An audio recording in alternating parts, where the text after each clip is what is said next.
residente sa barangay Desamparados, Haro, Iloilo City nagakahangawa nga magapalala sang baha kuntig ululan ang ginaobra nga footbridge sa Dungon Creek. Apang mga apektado nga balay i-demolish suno sa punong barangay. Ini ang gintutukan ni Kim Salinas.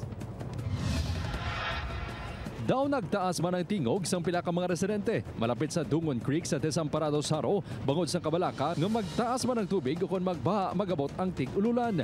Ini bangod sa ginaubra nga footbridge sa creek. Sa panaysayon sa isa sa mga residente nga si Mitch, masamigid man nga ginabahaan ang ila lugar. Sa pagkamatuod, daw malabot na kuno sang tubig baha ang ikaduwa nga padalgan sang ila balay sang ulihi nga nagulan sa ila.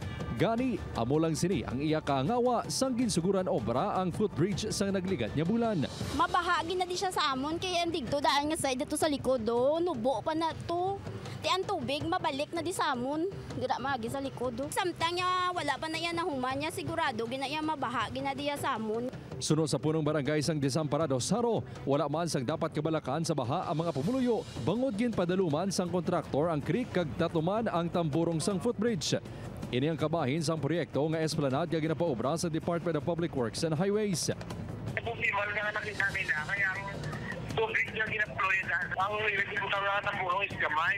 Pero actually, tatlo ka tambulong na mo. Suno kay punong barangay Lubaton, Pebrero 12 pa sa ginhatagan niya sang ultimatum ang ginabanta 50 ka mga pamilya nga i-evacuate ang lugar kag magsailo sa relocation sites nga gin-award man sa ila. Ang hindi nga sa dalawang sa tayo, ubus nga na. Oo, ano kami mga location na talaga. Isa si Cecilia sa mga na-awardan sang ilistaran sa relocation site sa Barangay Lanit, Haro. Apang sampiyak sang perwisyo kag risgo nga tugas ang baha. Nagabalik sa gihapon sa idalom sang Taytay. Bangod marami kuno ang kita sa Ngiatsangi sa mga lugar. Lambot gida. Oo. Nagsaka lang kami sa karsada.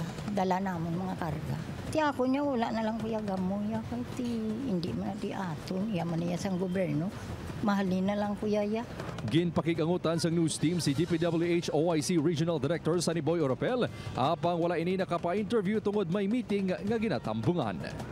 Upod Kirmel Porquia, Kim Salinas, 1 Western Visayas.